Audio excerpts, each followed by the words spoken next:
This is CBS World News headquarters in New York trying to contact Larry LeSueur on the far shore. Go ahead, Larry LeSueur. While waiting to make contact with Larry LeSueur on the beachhead at Normandy, here is a bulletin we've received in CBS World News headquarters. Tokyo Radio has announced the American air attack on Japan, claiming that 6 American planes were shot down, including at least one new B-29 super bomber. This Tokyo announcement was picked up by the CBS shortwave listening station in San Francisco. The Tokyo broadcast went on to say that the American raiders appeared over northern Kyushu at about 1:15 Friday morning. Tokyo named one of the principal targets as the city of Yawata, situated on a narrow strait across from the great Japanese naval base of Shimonoseki. Once again, we will try to make contact with Larry LeSueur. Go ahead, Larry LeSueur. Following me, you will hear Bruce Hoffman, Herbert Ford, and John Thompson. I landed with the 4th Division of the American Army early on D-Day morning. The boys I came in with were new too. That is, they were new until they made their first contact with the Germans in the green hillsides that flank the yellow sandy beach. In little more than a week, I've seen these young American troops grow into men and veterans. Today I went to the furthest outpost of the division to visit the command post with which I landed. These American troops have not had their shoes off for 10 days. They've been fighting day and night. Some of them haven't shaven for that long. Their voices have less life in them now than they did the day we landed. But one and all now, they're men, fighting men. They've met the Germans and found out that their greatest fear was the fear of the unknown. And they've discovered that they are better men than the enemy. That's fighting men, Normandy. We're moving girls to people from trees. That's pushing the hub faster. But I can tell you that we're pushing the hub as fast as we can. You know, we're only 15 miles from Cherbourg, but that 15 miles is the bomber flies. You have been listening to a program from the Normandy beachhead by one of our American correspondents. This program has come to you from CBS World News. We now resume our scheduled program.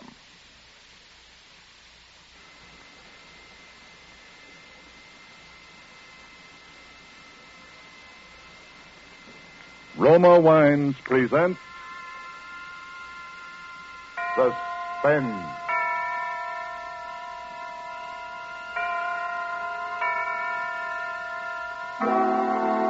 Roma Wines, made in California for enjoyment throughout the world. Salud. Your health, senor. Roma Wines toast the world.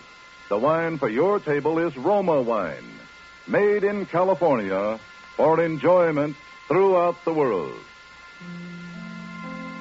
The Roma Wine Company of Fresno, California, welcomes you again to this weekly half hour of suspense. Tonight from Hollywood, Roma Wines bring you as stars Miss Geraldine Fitzgerald and Mr. Richard Wharf. Miss Fitzgerald and Mr. Wharf are with us to play in an unusual tale by the unusual James Ferber, called A Friend to Alexander. But before we raise the curtain on tonight's tale of suspense, let's take a little journey. A journey in fancy to lovely Bermuda. On the sun-drenched terrace of the Coral Beach and Tennis Club, an American guest raises a toast to the beauty of this enchanting paradise. As the glasses clink, his Bermudan host replies, "I am touched by your gracious compliments, and proud that these beauties are ours. But you, too, have much to be proud of. Like this wine, it is so superb, so perfect, we willingly assume extra expense to import it from your California, for this is your own Roma wine." Yes, it is. The same Roma wines we Americans take for granted are prized luxuries in far-off lands, treasured and saved for special occasions. How lucky that you can enjoy the subtle bouquet and exquisite flavor of famed Roma wines as an inexpensive, everyday delight. For, unlike wine lovers in other lands, you enjoy Roma wines without high import duties, without extra shipping costs. Actually, at only pennies a glass. No wonder that Roma wines are by far America's largest selling wines. Enjoyed in millions of homes, produced with a combination of age-old winemaking skill and modern scientific quality control that make each thrilling sip perfection. For uniformly fine wine at reasonable cost, do what millions of others do. Ask for R-O-M-A, Roma wines, made in California, for enjoyment throughout the world. And now, with James Thurber's poignant and strange story, and with the performance of Richard Wharf as the man who was a friend to Alexander, and of Geraldine Fitzgerald as his wife, Bess, who relates these events to us, we again hope to keep you in suspense.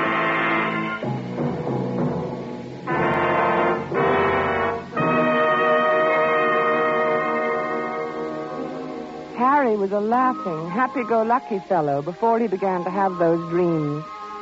I guess he was pretty much like dozens of other men who go to work every morning, settle down in soft chairs with their newspapers after dinner, and like a weekend in the country now and then. He was fond of easy living and good times. Like everyone else, he talked of the war, rationing tires, and his golf scores.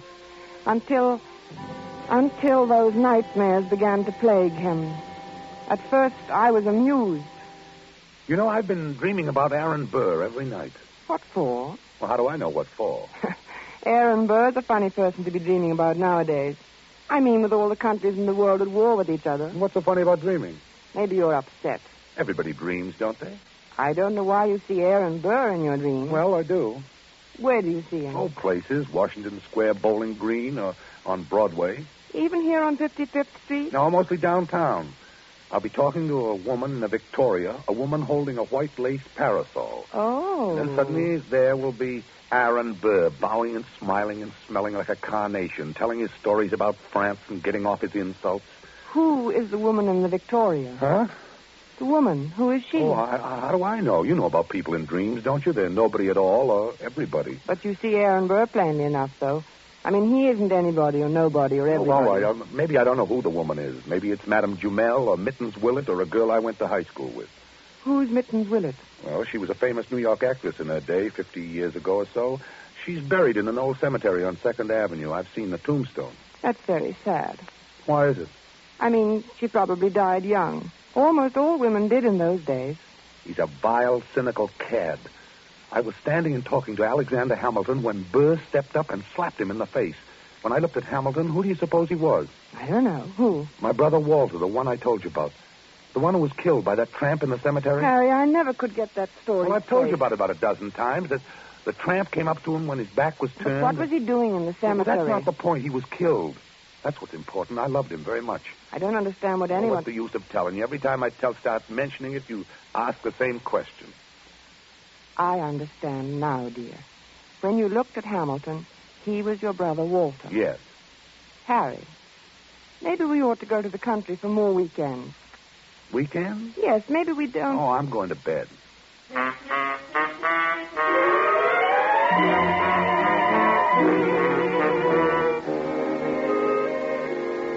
For a time that evening, I worried about Harry. Not about his dream. Why shouldn't he dream? But I wondered about his health. He looked so unlike himself. I was glad when he went to bed. A good night's sleep was just what he needed, I thought. Sleep. How could I know? The next morning, we were quietly eating our grapefruit when Harry flung down his spoon. I wish he'd go back to France and stay there. Him and his la-la. Who, dear? Oh, you mean Aaron Burr. Did you dream about him again? Yes, and he said la-la to me. Why should he say la-la? Look, I was at the tavern and we were drinking ale. I said something funny. I don't remember what it was. Something amusing about what Ben Franklin had said to Washington once. It was one of those things, you know. No, I don't. Have some more coffee, dear. No, I don't want any more coffee. I made this remark and everyone laughed. Everyone but Burr, that is. He sort of sniffed and then he said la-la. Well, why not? I mean, is there anything wrong about him saying la-la? Well, it's the way he said it. He was sneering at me. They all noticed it. Who, dear? Who noticed it? The others, all of them, and Hamilton. I was there with Hamilton. It was swell until Burr came in, Aaron Burr. I don't see why you dream about him all the time. Don't you think you ought to take some luminol? I'm not sick, I tell you. I know what I'm dreaming. I just thought, well, it's always Burr, and that seems odd. Why? Why shouldn't I dream about Burr if I want to? But you don't want to. No, but I can't help it. Everywhere I go with Alexander, sooner or later, Burr shows up, and he makes those nasty remarks. Last night, he elbowed Alexander out of his way. He did it deliberately. Alexander? Hamilton. Oh, Alexander Hamilton. Yes, goodness knows I'm familiar enough with him by this time to call him by his first name. You know, we might go to the Old Drovers Inn this weekend. You like it there. Hamilton has become not only my brother Walter, but practically every other guy I've ever liked. Don't you like the Old Drovers Inn anymore? Isn't it natural that Hamilton should represent my brother and guys I like? Well, that's natural, isn't it? Yes, I suppose it is. Then why are you looking at me like that? You know, dear, I wish you'd go and see Dr. Fox.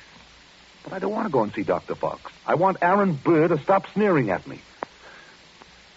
And my clothes. He looks at me and his lip curls up and he says, La, Mr. Andrews, what odd taste you have. I wish you'd go and see Dr. Fox. I'm going to the zoo and feed popcorn to the rhinoceros. That makes things seem right. For a little while, anyway.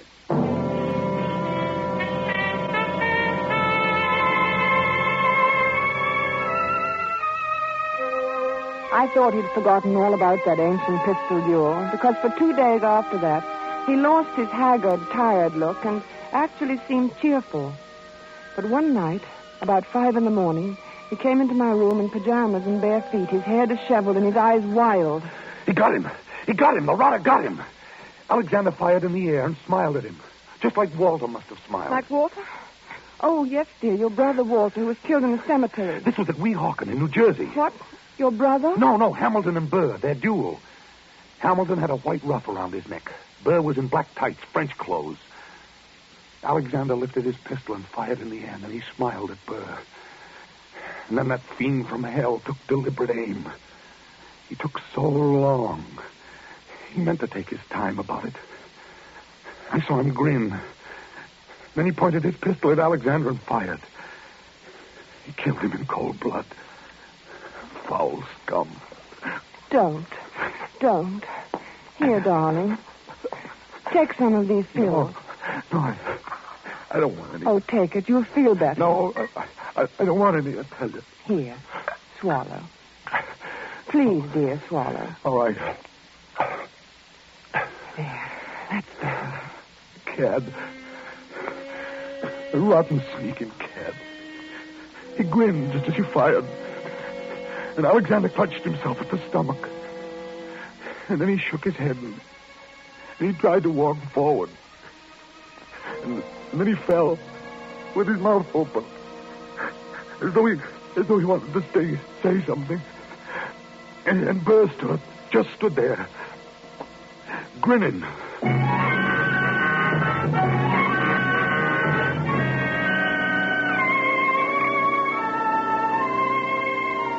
I finally got him to see Dr. Fox, and he said Harry was fine, heart perfect, everything. But Aaron Burr did not lead my husband to sweeter or more peaceful dreams. Harry said nothing about it for several mornings, but I could tell he was still being tortured by these ghosts. He brooded over his breakfast. He didn't answer me when I spoke to him. What was that?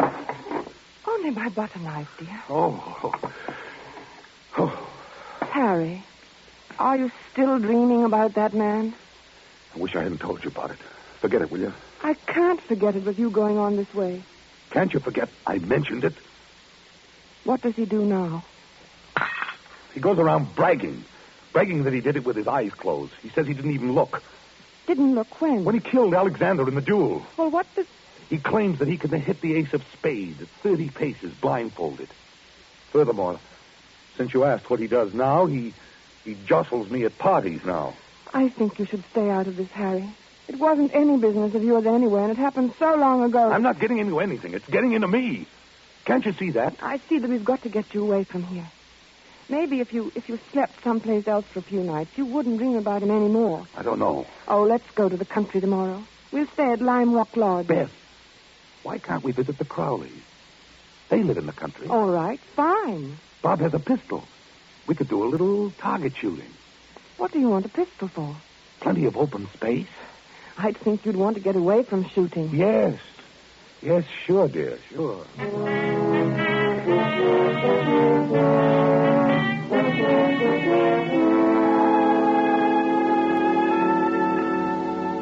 The vacation seemed a success at first. When we arrived at the Crowley's house in the cab, I thought I'd left my suitcase at the railroad station. Harry laughed his old normal laugh for the first time in many days as he found the bag and handed it to me.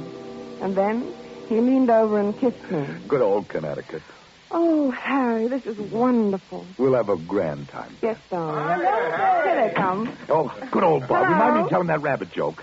Hello, Madison. I'll take your bags, Miss Ann. Oh, thanks, Madison. Good to see you. Thank you, sir. Hello there. Well, Bob, how's the old country squad? Fine, fine. How have you been? Never better, boy. It's good to be here. Hello, Alice. Well, you two, I'm glad you've come. It gets kind of dull out here in the hinterlands. Well, Harry and I'll fix that. Wait until you get one of our extra special cold martinis into you. You'll feel ship-shape then. Still know how to mix them, huh? Better than ever. Get lots of practice these long country winters.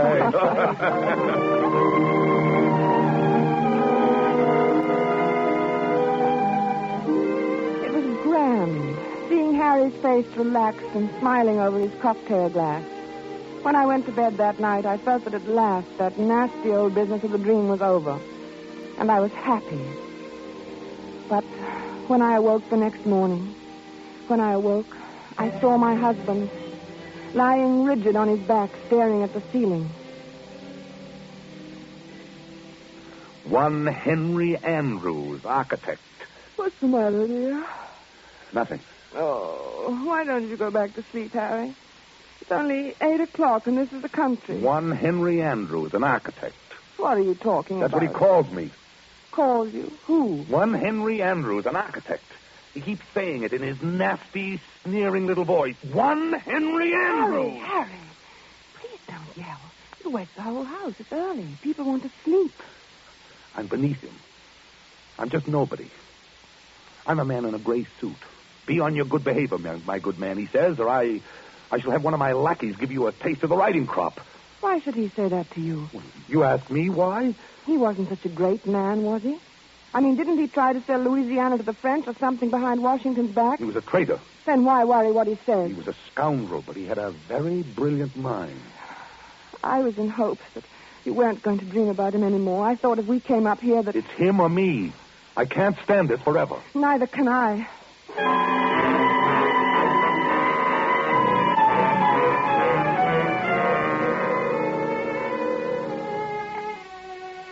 As I had expected, Harry spent most of the afternoon with Bob shooting at targets. At first, they just aimed at the paper squares. It all seemed to be good-natured and in fun. After a while, Harry stood with his back to the dead tree trunk on which the targets were nailed. Then he walked 30 paces ahead in a stiff-legged manner, and his face was set in stern lines. His revolver was at arm's length above his head when he turned suddenly and fired. Bob dropped to the ground, scared. What's the big idea, Harry? But Harry didn't answer. He started to walk back to that dead tree trunk again. Oh, I get it. Then, with his back to the target, he began marking off the 30 paces. Bob called to him. I think they kept their arms hanging straight on. I don't think they stuck them up in the air. But my husband continued to count off. At the 30th step, he lowered his arm, wheeled about suddenly, and fired from his hip. Hey, what are you doing? 2 of the shots missed the tree, but the last one... Hey, watch out! Like a mechanical man or someone in a trance, Harry began to walk back to the tree again without a word, his lips tight, his eyes bright, his breathing coming fast. Look, it's my turn, Bob. But Harry about-faced and stalked on. This time, when he fired, his eyes were closed. Poor Bob didn't know what to make of this strange behavior. Good heavens, man. Give me that gun, will you? Without a protest, Harry let him take it. For the first time, he spoke. I need a lot more practice, I guess. Well, not with me standing around. Come on, let's get back to the house and shake up a drink. I got the jumps. I need a lot more practice.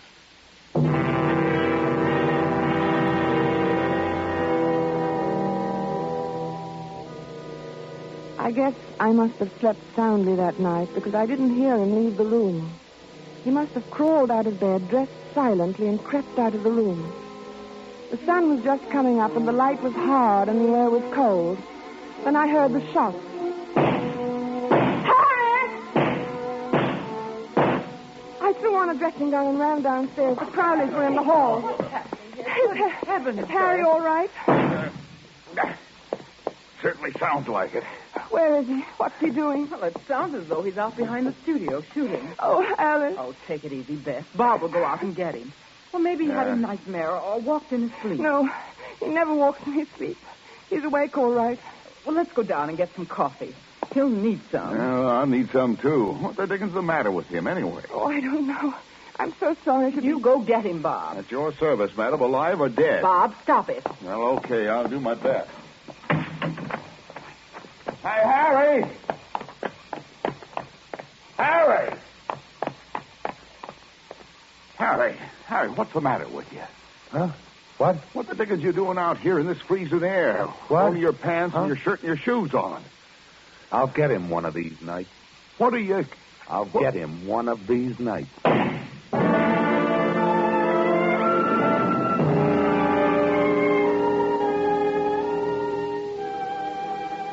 By this time, I was really frightened. When we returned to the city, Harry was the picture of gloom. Our first night back.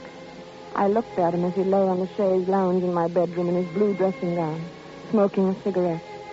He was haggard and tired, and he kept biting his lower lip. I mixed a scotch and water nightcap for him. No, thanks. No liquor. I need a steady hand.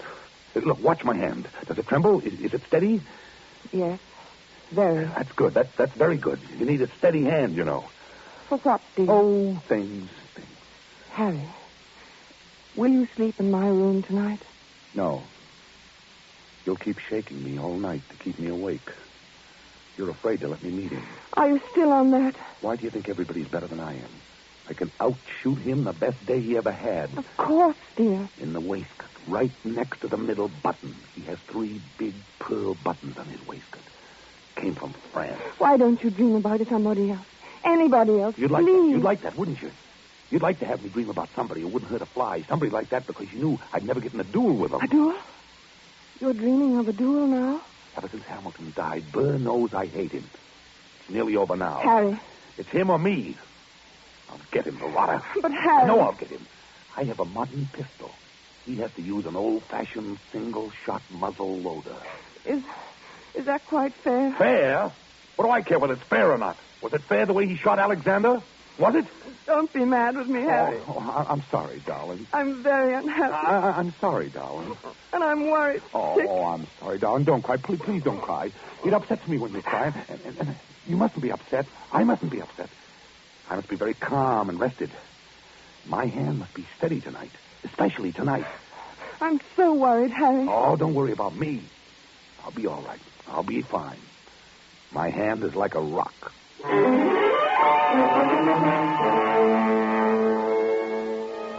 Later, when I kissed him goodnight, I knew it was really goodbye. He didn't say anything, and neither did I. It's just that he seemed so far away, in another world. And each moment I felt that he was becoming more and more remote. Something told me he wasn't coming back.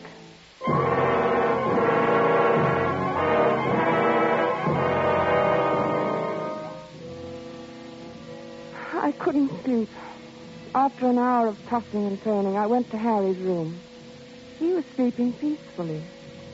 I sat down in his chair and watched over him for a long while. Then finally, I must have fallen asleep.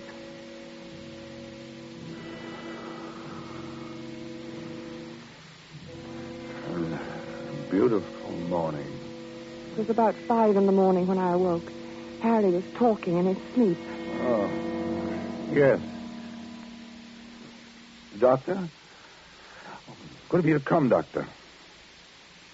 Yes. Often misty at this hour. Harry? Are they loaded? Splendid. Harry? Wake up. Yes, I'm perfectly ready. Is Mr. Burr... He is. Good. Shall we proceed? No, I do not care to make any statement. Wake up. Very well. Harry. I understand it perfectly. 10 paces. Turn and fire at the dropping of the handkerchief. Yes. 10 paces. Harry. Thank you for acting as my second, Mr. J. It's, of course, extremely good of you. Very well, then. I'm quite ready.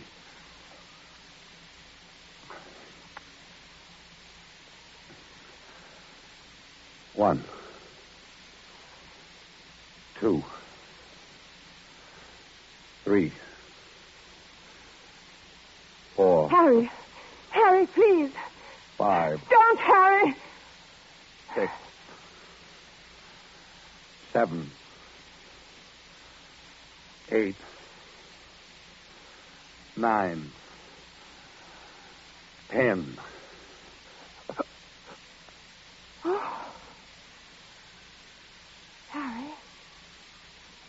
Harry, dear.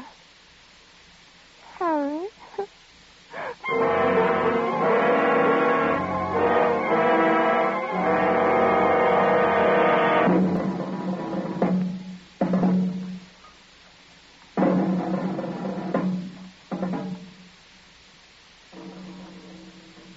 Dr. Fox was puzzled when he examined Harry.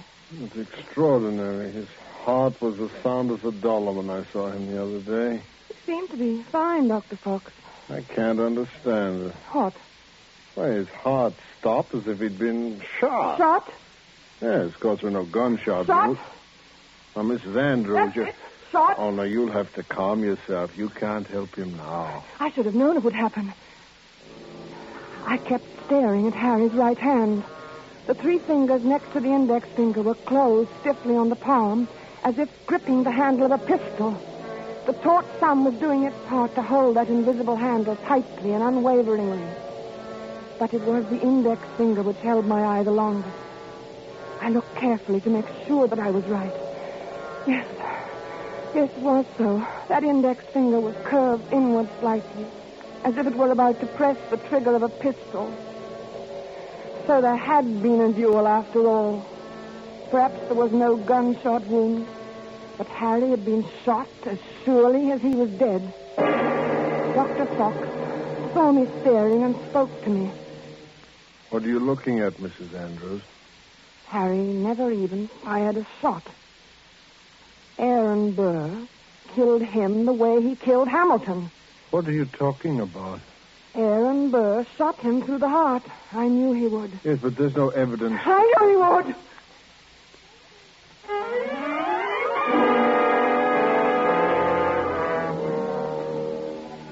Then Dr. Fox put an arm around me. He looked at me gently and a bit frightened, the way I used to look at Harry when he told me about his dreams. He led me to his assistant and whispered something. He thought I didn't hear him, but I did. She's crazy. Stark, raving, crazy. I let the assistant take me away. Maybe he thought I was crazy, too. But now, I knew. Aaron Burr got Harry. Just as he had killed Hamilton in that old quarrel long ago. I knew he would. I knew he would!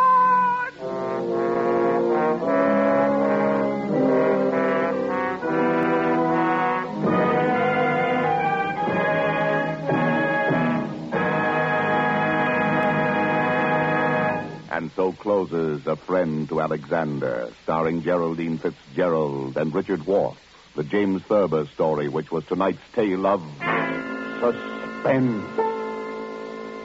Suspense is produced and directed by William Spear. It is a significant fact that when lovers of truly fine food gather in many a far corner of the world, there you may well find Roma wines lending their subtle magic to the greater enjoyment of living. They furnish a gracious prelude to any meal, a flavor complementing delight during the meal and even at dessert time, too. For truly, the exquisite flavor of Roma California wines used in cooking and also served with the food can make even the simplest everyday meal the simplest entertaining, a special occasion treat. Discover for yourself how much far-famed Roma wines can add to your meals and delight your friends when you entertain. Remember, Roma wines are almost unbelievably inexpensive for wines of such distinguished character. Only pennies a glassful. Ask for R-O-M-A, Roma wines, America's largest selling wines, made in California for enjoyment throughout the world. Next Thursday, same time, you will hear Lucille Ball in Suspense. Presented by Roma Wines, R-O-M-A, made in California for enjoyment throughout the world. This is CBS, the Columbia Broadcasting System.